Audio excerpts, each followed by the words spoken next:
Assalamualaikum warahmatullahi wabarakatuh. Selamat berjumpa kembali di pembelajaran kimia kelas 12 IPA SMA Negeri 2 Banguntapan. Pada kesempatan kali ini kita akan melanjutkan pembelajaran kita tentang sel elektrokimia. Untuk bagian ini kita akan mempelajari tentang kegunaan sel volta. Untuk itu mari kita lihat tayangan pada video berikut. Sel volta dibedakan menjadi dua macam, yaitu sel volta primer dan sel volta sekunder. Perbedaannya, sel volta primer itu manakala habis arus listriknya maka dia tidak dapat diisi ulang. Sementara untuk sel volta sekunder adalah sel volta yang dapat diisi ulang kembali ke manakala sumber arus listriknya sudah habis.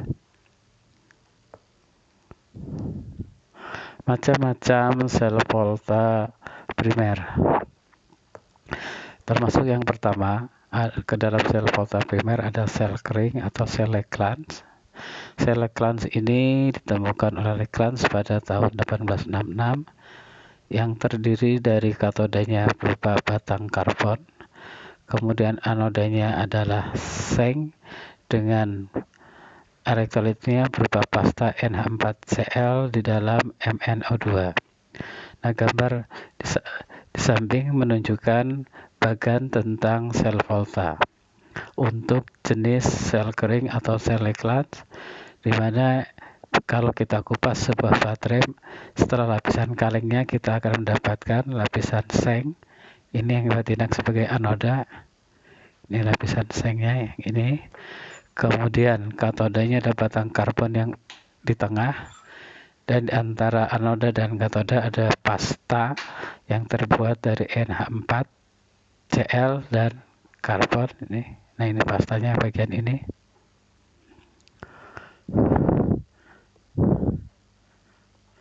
Kemudian reaksi yang terjadi di dalam elektroda sel Leclanche adalah pada katoda terjadi proses reduksi dari MnO2 menjadi Mn2O3, di mana sebelumnya MnO2 ini memiliki bilangan oksidasi plus 4 berubah menjadi plus 3.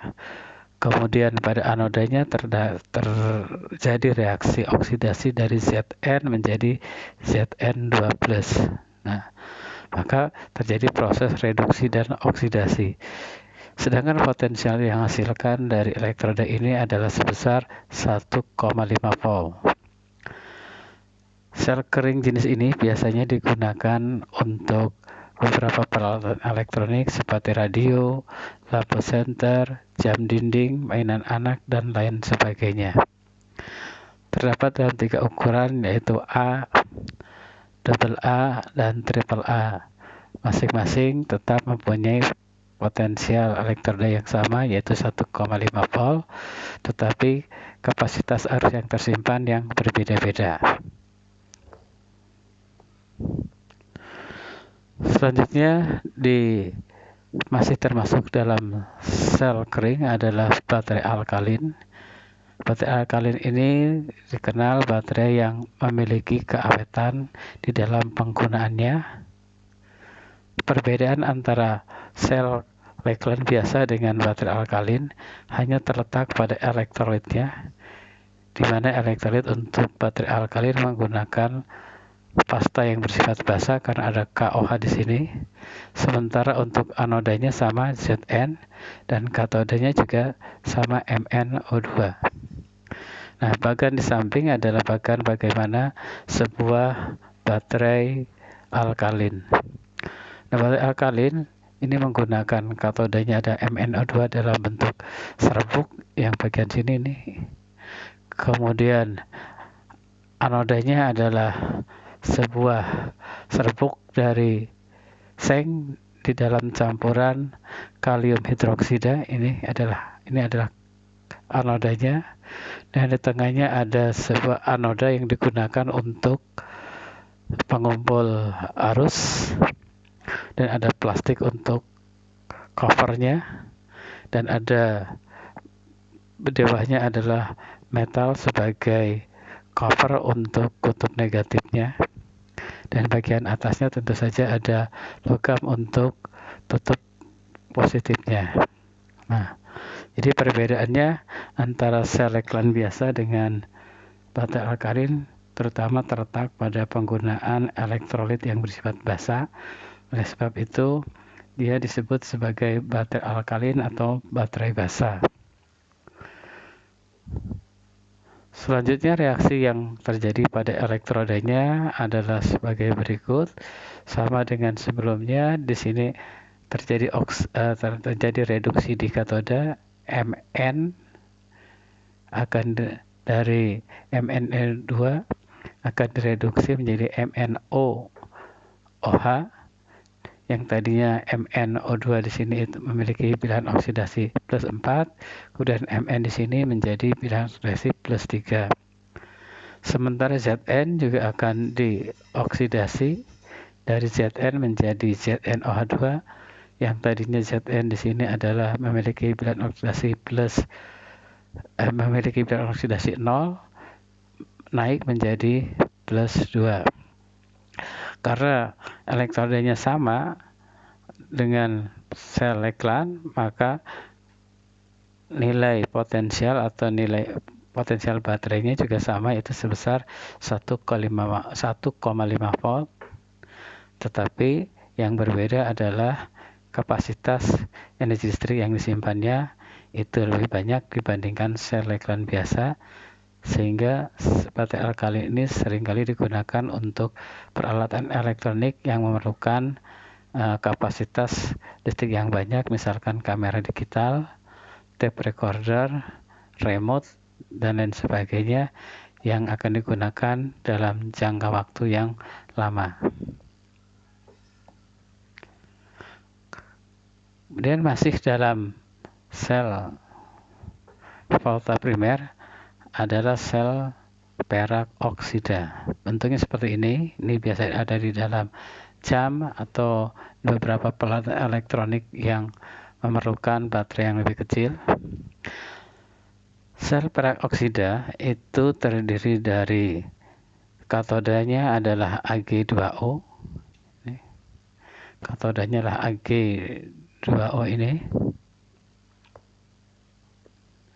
Kemudian anodanya masih Zn, dan elektrolitnya adalah sebuah elektrolit basa.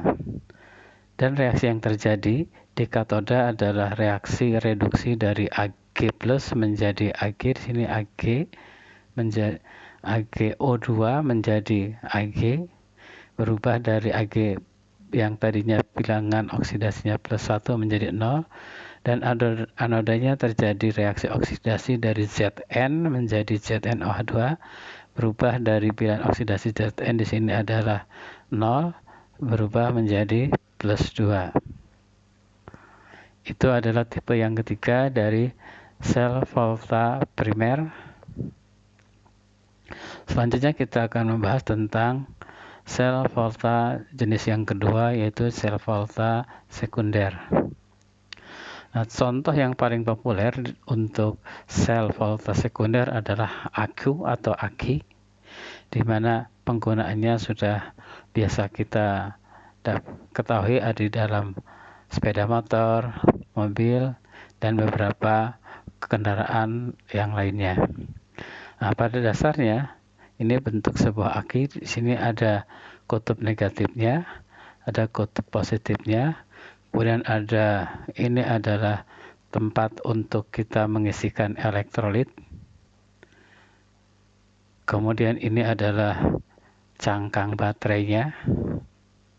Nah, sebuah aki itu akan terdiri dari elektrodanya, terdiri dari anodanya adalah Pb, ini anodanya adalah Pb, dan katodanya adalah PbO2, sedangkan elektrolitnya adalah H2SO4.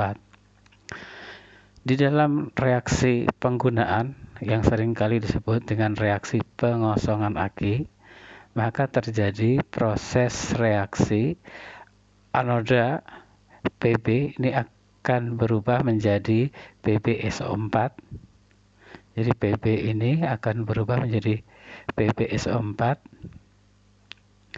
sedangkan PbO2 itu akan berubah menjadi PbSO4 juga, sehingga pada akhir reaksi ketika aki itu habis, anoda maupun katodanya sama-sama menjadi PbSO4. Manakala anoda dan katodanya sama-sama menjadi PbSO4 seperti ini, maka tidak ada lagi perbedaan potensial di antara dua elektroda. Maka dikatakan aki itu habis isinya dan kita perlu mengisi ulang. Nah, reaksi pengosongan aki atau penggunaan aki adalah seperti di bawah ini, yang ini. Nah, Pb ini anoda, PbO2 katoda, dan ada elektrolitnya dalam kondisi asam, maka Pb maupun PbO2 akan berubah menjadi PbSO4. Nah, ini ketika aki itu dikosongkan atau diisi.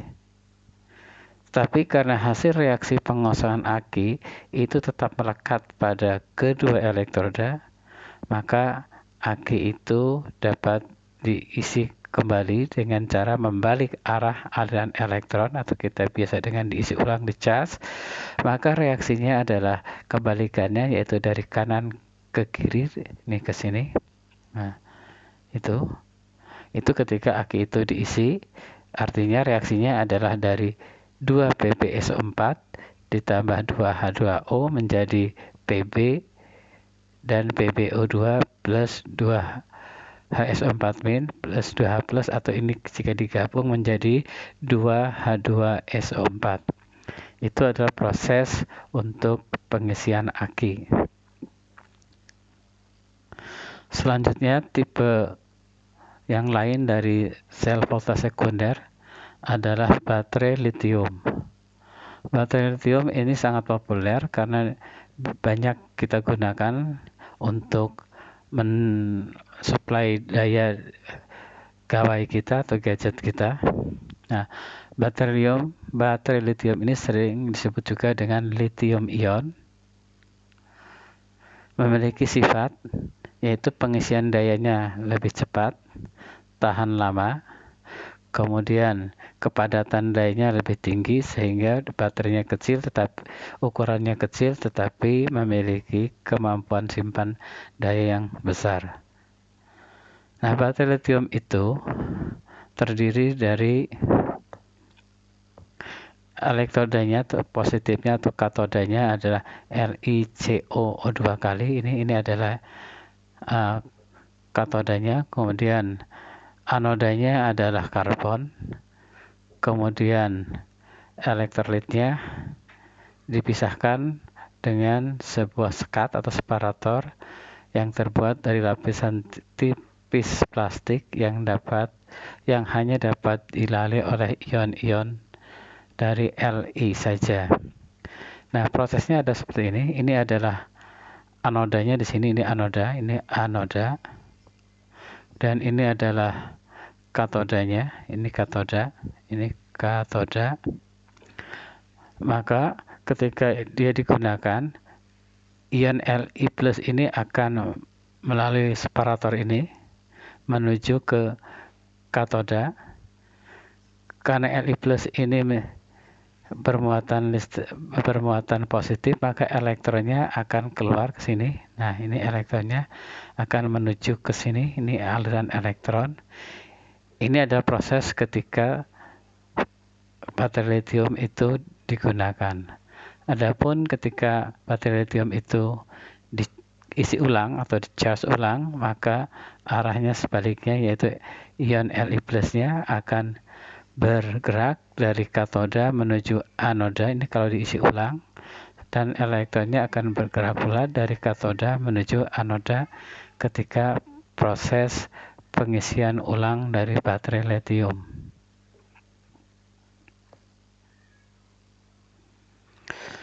Kemudian yang ketiga adalah sel bahan bakar. Ini adalah mungkin saja ini adalah sumber energi masa depan.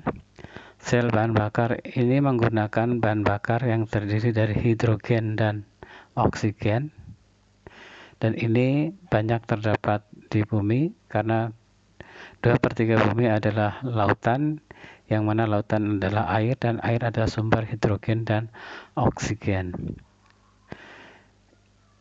Bahan sel ini masih dalam bentuk yang sangat mungkin mahal untuk bisa digunakan di kehidupan sehari-hari, tapi ini sudah digunakan di pesawat ruang angkasa atau di stasiun ruang angkasa. Adapun skema dari sel bahan bakar adalah sebagai berikut. Katodenya adalah lempeng logam nikel oksida yang berpori dan dialiri gas oksigen. Ini adalah katodanya. Ini katoda. Ini katoda. Ini gas oksigennya mengalir melalui lempeng ini. Kemudian anodanya adalah masih terdiri dari lempeng nikel oksida yang dialiri oleh gas hidrogen. Nah, ini jadi gas hidrogen dan gas oksigen itu dialirkan melalui lempeng nikel oksida yang berpori, dan keduanya akan menghasilkan reaksi seperti ini.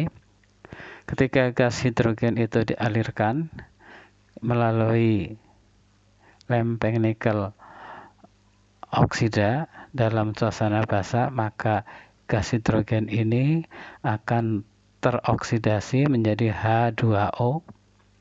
Sementara pada katoda,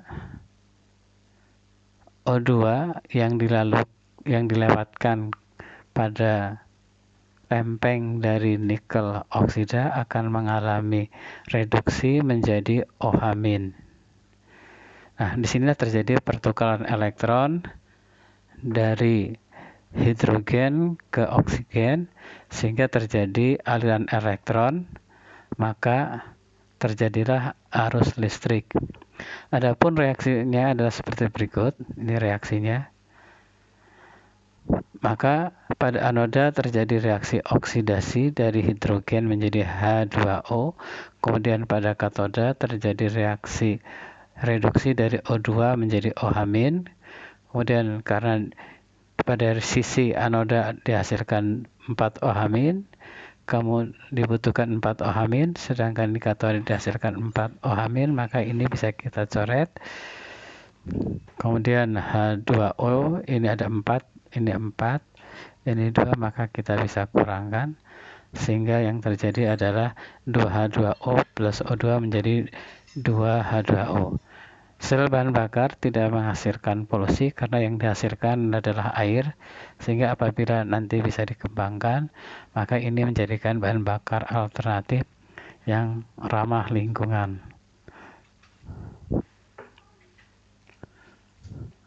Nah, demikian pembahasan kita tentang kegunaan sel Volta dalam kehidupan sehari-hari. Semoga bisa bermanfaat. Dan untuk lebih jelasnya bisa ditambah dengan melakukan literasi pada sumber belajar yang disertakan atau bisa mencari sumber belajar secara mandiri. Demikian, terima kasih. Assalamualaikum warahmatullahi wabarakatuh.